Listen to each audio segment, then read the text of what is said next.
इस festival season बनाइए सूजी के स्वादिष्ट और रस से भरे गुलाब जामुन। बिना मावा के बनने वाली ये आसान स्वादिष्ट सी मिठाई लाजवाब है और बनाने में भी बहुत आसान है। तो चलिए आज हम बनाते हैं सूजी के गुलाब जामुन। तो ये सबसे पहले हम यहाँ पे लेंगे 1 कटोरी सूजी। अब इस सूजी को हम डाल देंगे मिक्सर जार में। इसके साथ ही हमें लेना है आधा कटोरी मिल्क पाउडर। आप किसी भी ब्रांड का मिल्क पाउडर ले सकते हैं। इसको भी मिक्सी के जार में डाल देंगे। 5 से 6 मैंने यहाँ पे ली हैं हरी इलायची। अब तीनों चीज़ों को मिक्सर जार में डालकर हम इसको एक बार पीस लेंगे।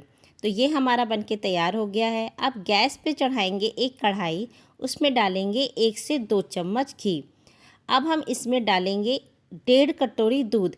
जितनी हमने सूजी ली थी उसी कटोरी से हमें यहाँ पे 1.5 कटोरी दूध लेना है।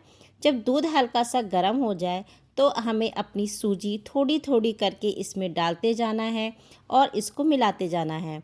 एक साथ सारी सूजी नहीं डालेंगे, थोड़ी थोड़ी सूजी डालते जाएंगे और इसको अच्छे से मिलाते जाएंगे। दूध डालने से हमारे जो रसगुल्ले हैं वो बहुत ही ज़्यादा सॉफ्ट बनेंगे।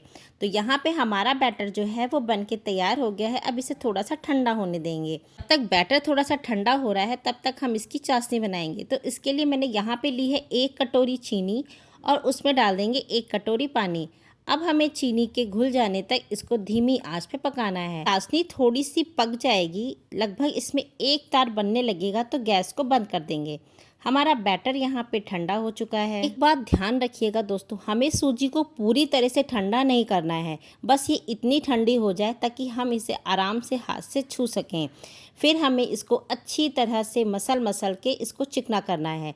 जितना ही ज़्यादा आप इसे अच्छे से मसलेंगे उतने ही सॉफ्ट आपके सूजी के रसगुल्ले तैयार होंगे और वो फटेंगे नहीं।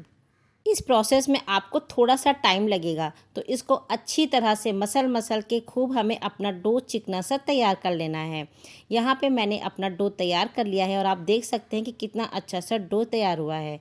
अब हम इसमें से छोटी छोटी सी लोइयाँ लेंगे और अपने रसगुल्ले बनाएंगे। रसगुल्लों में कोई भी क्रैक नहीं होना चाहिए। अगर आपके रसगुल्लों में कोई भी क्रैक आ रहा है तो आप सूजी को थोड़ी देर और मसल लें।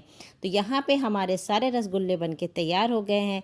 अब हम कढ़ाई में डालेंगे घी या तेल और अपने रसगुल्लों को इसमें फ्राई कर लेंगे। हमें धीमी आंच पे धीमे धीमे अपने रसगुल्लों को फ्राई करना है। हल्का गोल्डन और सुनहरा होने तक इन्हें फ्राई कर लें। अब हम इन्हें निकालेंगे और गरम गरम चाशनी में डाल देंगे। आधे से 1 घंटे के लिए हम इन्हें ऐसे ही छोड़ देंगे ताकि अच्छे से जो रसगुल्ले हैं वो चाशनी को एब्जॉर्ब कर ले। तो हमारे टेस्टी और रस से भरे गुलाब जामुन बनके तैयार हैं। इस फेस्टिवल सीजन आप भी इस आसान और स्वादिष्ट रेसिपी को ज़रूर ट्राई करें और अपने परिवार के साथ इसका मज़ा लें। दोस्तों, आपसे मेरी प्यारी सी रिक्वेस्ट है, अगर आपको मेरी ये रेसिपी पसंद आई हो तो वीडियो को लाइक करें और मेरे चैनल को सब्सक्राइब करें। Thank you.